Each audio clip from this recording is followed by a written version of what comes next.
Listening, good Okay. morning. Mike Elsie, your host for my guest, our good friend, is Erin Swenlin. Good morning, Erin. Good How are you? morning.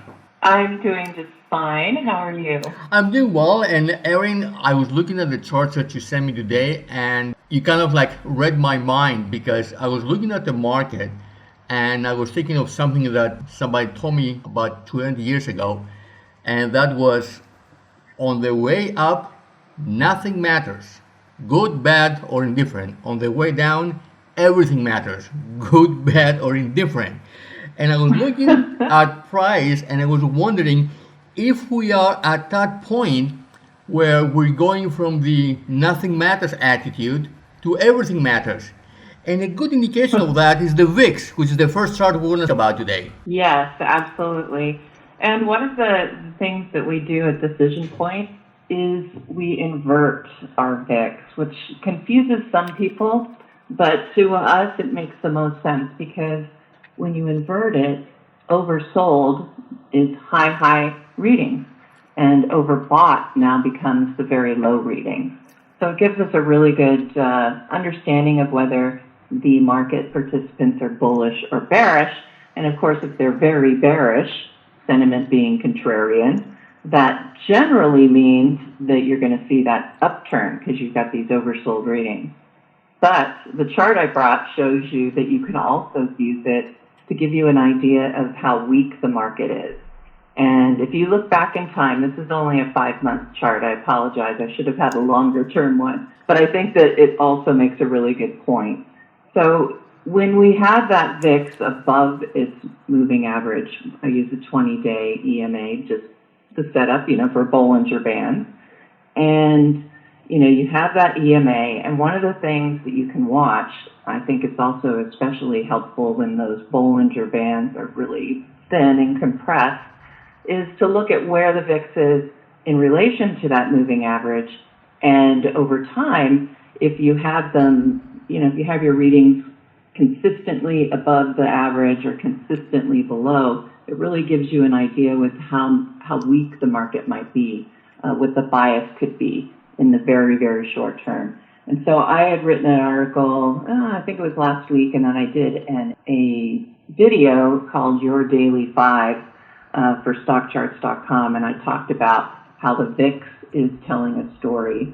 And really, when I was looking at this, it was before we'd had, the breakdown of the last 3 days, including today being Friday, where we're finally breaking below that rising trend line. However, so what I'm talking about on this chart, though, is notice back in February, right after we had that fair market drop, we had already gotten a little bit of information before it got really bad when the VIX went down below its average back in February. So once it went down below that average, of course, we went into the bear market spin, as you were kind of talking about, where everything matters, everybody's worried. And you can see everybody is worried. The VIX was consistently below its average. And even though we were getting those penetrations of that lower Bollinger Band, which typically is an area where you will see a reversal, typically, we noticed all the way down, right? The VIX was continually puncturing that band. So, it was really showing us that weakness that was going on. And so we had, during this bear market rally or bull market, new bull market, however you want to say it, I'm thinking of it as a bear market rally still, even though we've moved up 48.5%, but over this time. But I think the fact that we really hit some overhead resistance and fell, now we've just executed a rising wedge. Or if you want to look at it as a rising trend channel, I think you could make a case for that. But in either case, we got a breakdown slightly yesterday, and now today we're getting a solid breakdown. So it'll be interesting, though, because it's sitting there right on some major support. You have the support level of those tops from April, May, and actually if you go back, that coincides with the tops from 2018, I think it is. 2019. Yeah. And so we have that. We have the 50-day EMA and the 200-day EMA. So you have areas of support that have just really lined up here. But, so far we're holding. How about our next chart? All right, our next chart, I think I had set up, is gold miners. I have to make a confession. I must say that although I was bullish, the performance of the miners has exceeded my expectations. The gold miners have really been following through for me, watching those indicators that we have for all of, we have it for the gold miners, but we also have all of these indicators for all of our sectors as well. So this is similar to a sector chart that I normally would use when we do our DecisionPoint show or when I'm talking about a particular sector. But gold miners, I've been watching them very closely because I've been really bullish on gold. It's finally starting to break out a little bit. And, the gold miners, I think that they benefit not only from a strong market, but they also benefit when gold is starting to do well. Yes. And so we're getting that, that combo going on there.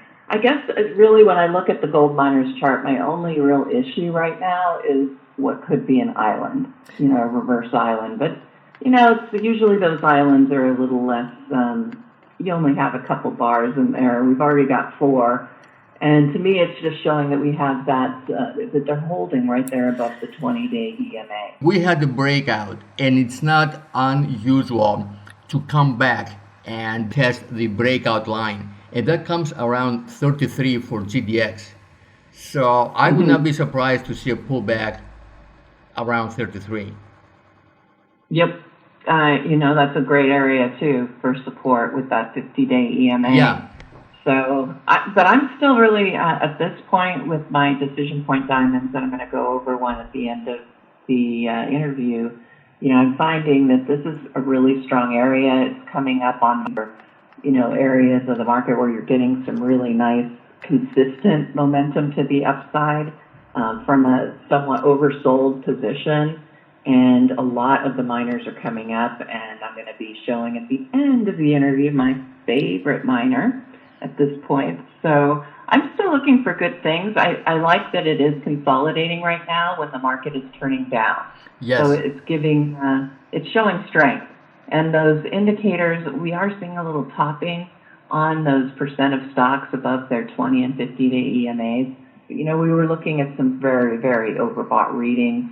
I think you're going to, overall, when you're looking at over 80%, 85% of the members of GDX above their 20 and 50-day EMAs, that's still a lot of strength. Yes, of course.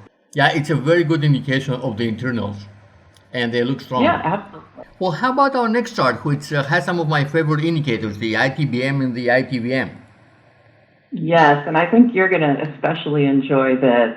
So Carl was noodling around with his charts. On our website, decisionpoint.com, he annotates 3 pretty extensive chart lists, and so he looks at them every single day. I do too, but I look at them in a different way because of the writing that I do daily.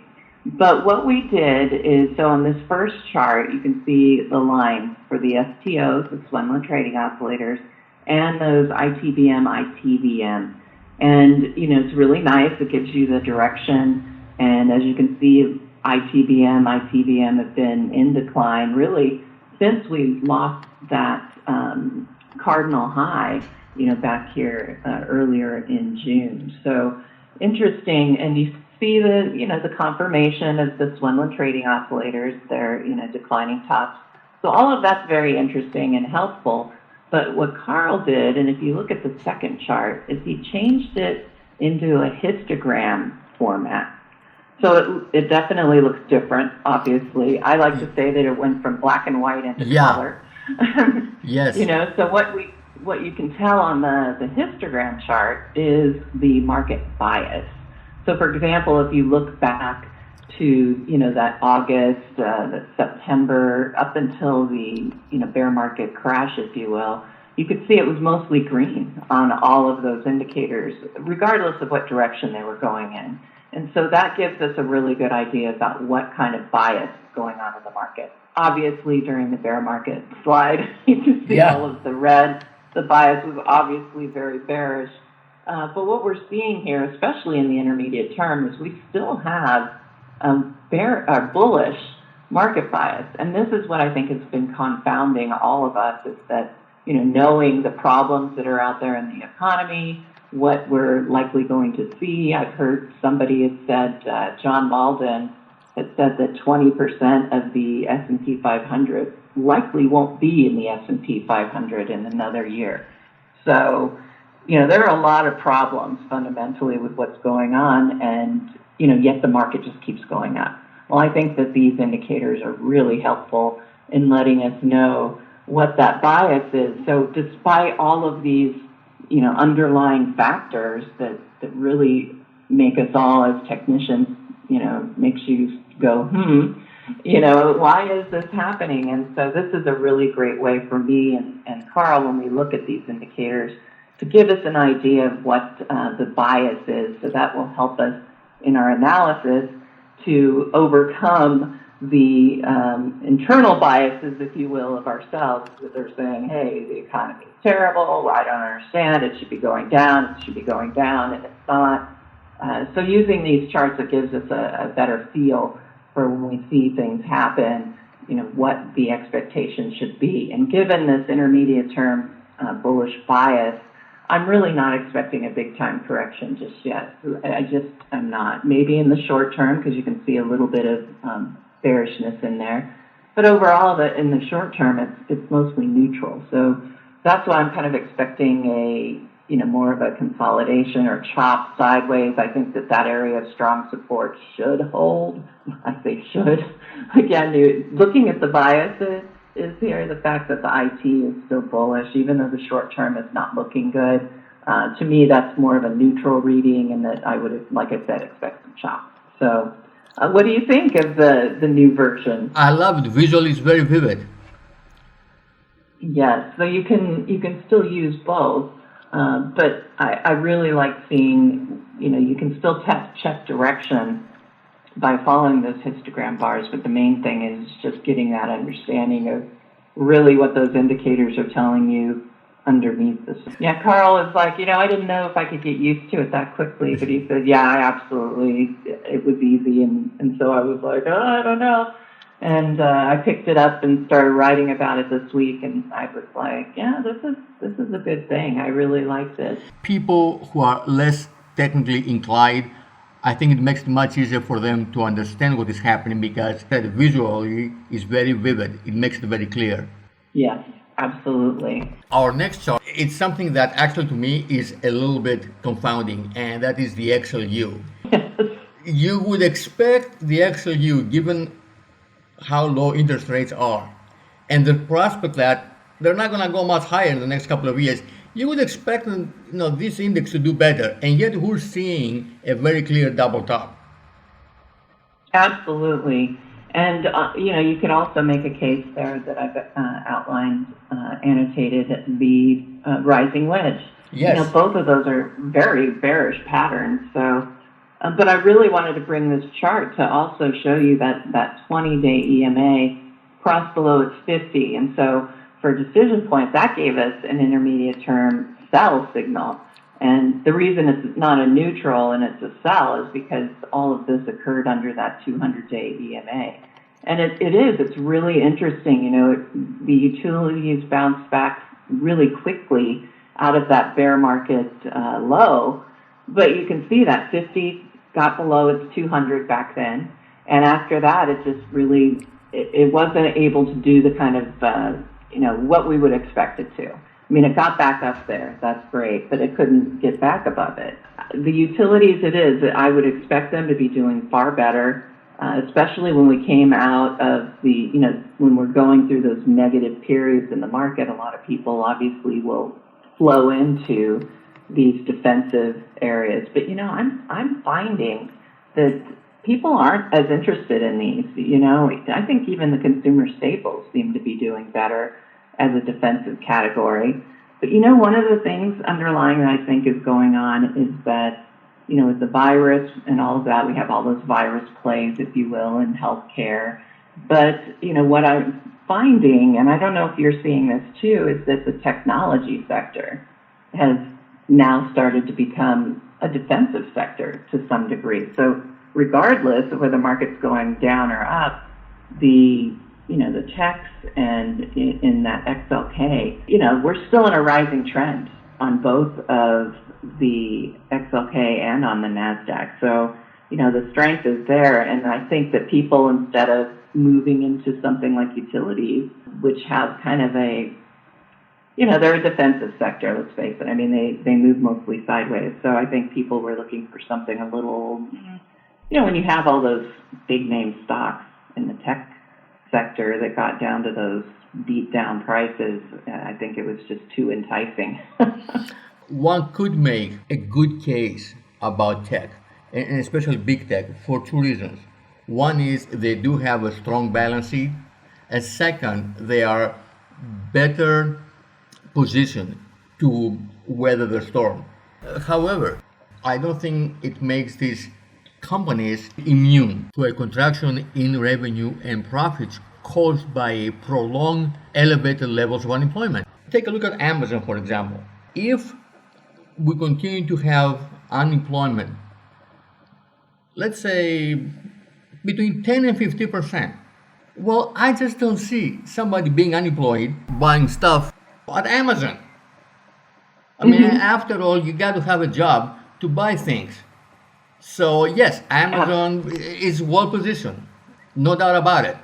But somebody has to have a job to buy things. Take a look at Facebook. What is it? It's an advertising company. That's where they're getting the revenue. If companies are not advertising because the revenue is down, Facebook's revenue will be down as well. Absolutely. And you can see just, wow, today Facebook's down 7%. So yeah. Absolutely. And you're absolutely right because, and this is, think about the bear market, drop. Nobody was immune to that, despite balance sheets or any of that. It just, it was a whirlwind down. And, a company gets too overbought, and certainly you've got to look for those downturns. So it'll be interesting how this plays out as, we're getting the second wave of the virus, and some states are opening, others aren't. It's been a really interesting time. But yes, you make a really great point, and it's something that I've been thinking about. And again, another reason why I need that market bias chart. Because, what we're looking at is 20-30% unemployment here. That's, and you're right. We are a consumer-driven economy, and if people don't have those jobs, they're not going to get that newest iPhone. They're not going to be on Amazon clicking away. They're not going to be going to restaurants. They're not going to be buying clothes unless they absolutely need them. Staples, that's where it's at, right? Groceries, because everybody needs, toothpaste and hairspray or whatever it might be. So those are going to be, areas that are fairly strong. And I didn't bring the chart, but Sprouts, SFM, is one of those charts that looks absolutely, just if you look at the setup on it, it looks really great. And it's in that Staples section. It'll be interesting, like you were saying, to see how it plays out. And man, looking at this Facebook chart right now in front of me, and ooh. broke down below all kinds of support. Oh my goodness. Well, let's talk about the diamond of the week. Now, before we talk about the actual chart, would you like to tell us a little bit about the diamond? Absolutely. And this is on our website. It's a brand new product that I came up with when we reopened DecisionPoint.com back in January. So we do our DP alert, which most of your viewers who are familiar with DecisionPoint probably are understand and know. And if you miss it, because we're not doing it anymore on the Stock Charts website, go to DecisionPoint.com, and that's where you can get the reports. But the other report that I started was the Decision Point Diamonds, and the idea is I present 5 stocks or diamonds in the rough. I'm not saying that they're glittering right now. I'm just saying if we rub them off, they might be glittering diamonds. So that's what I'm looking for. So I do 5 stock picks 3 times a week. So the diamond report, you get 60 60 stock picks a month for $25 right now. That's going to change. I can guarantee it, because I'm finding out it takes way more of my time to write than the DP alert. So that price is going to go up significantly very soon. So if anybody's interested in this, you'd obviously get to keep that unbelievably low price if you get it in right now. But so anyway, I present 60 a month, and I don't follow up on them because there's 60 of them, so I don't know when they hit stops. I don't know when they hit targets because I'm not really going back and looking at them. Now, if I decide to change the way this product looks, maybe I'll do that, but it already takes like a ton of time. But anyway, so this is one of the diamonds that I presented on Monday, and I've been liking that gold miner section, so I've been going through my scans. And this one, I think, has been showing them the most relative strength in comparison to some of the others. And it still is a great setup on this chart. The market is down quite a bit today, and right now the Newmont Corporation, looking at this particular chart, is up almost 1%. If I may say, if it goes above 60, then what we would have is a confirmed completion of a inverted head and shoulders with an objective up to about 67.5, 68. Yes. And I love that when you get these upside targets and they almost match perfectly to the most recent cardinal high. It's happened so much. And interestingly, it looks like the PMO is about to give a buy signal. It's almost at the crossover point. The combination of price and technicals looks to me pretty good. Yeah, absolutely. I mean, the RSI up at the top has just gotten above that net neutral 50 level, and it's rising. I mean, the chart just really, and then I use this stock chart technical rank, which is at the bottom, and Newmont is in the top 5% of all the large cap stocks. That's the universe that the ranking comes from. So all of its technicals, in comparison to the rest of the large caps, it's at 96.1. This is a strong company. I mean, despite some of the difficulties it has, you can see that since February, that rank has been above 75, which I like to call the hot zone when it gets above 75. So, yeah, the setup is really great here on Newmont, and like I said, maybe I'll shoot you that Sprouts chart as well, but SFM is also looking extraordinarily well. But I figured, since I was talking about gold miners with you, that I would show, GDX is certainly a great place to consider a trade for this section. But of the groups, I think this is probably one of the strongest. So, Erin, anything else you'd like to add? Well, at this point, I would just say that, with the market bias in the intermediate term, like I said, we're bullish, but the short term is looking a little bit not so great. So to me, but they're not, those short-term indicators I don't think are that negative to worry about, like I said, a huge correction at this point. I really am more of the mind that we're going to get, more of this chop above that area of strong support, the 50, 200-day EMA, the price levels I showed you. So I'm really expecting more of this neutral. And as the intermediate term indicators work themselves down, and that bias starts to switch to the negative, then I'm going to start getting really worried about a corrective move. It's coming. I certainly believe that we're going to have another correction. I mean, Carl's been talking about the 1929 chart for a long, long time. And, we had that giant crash, and then what happened right after it going into 1930 was a 50% gain. So everybody thought, hey, it's over, we're doing great. And then, of course, it turned back down and went even further down, from that low from the original 29 crash. So I think we're in a similar situation. Carl was saying, how history sometimes will rhyme. It may not repeat itself, but it might rhyme. So we're really concerned because just thinking back on that time, because again, it's, reality is going to is going to come in. We're going to have companies not doing well because, as you were saying, unemployment and that sort of thing. So, it's coming. I just don't think, based on those charts just yet, that we're in that area. Right now, I think it's going to be more sideways.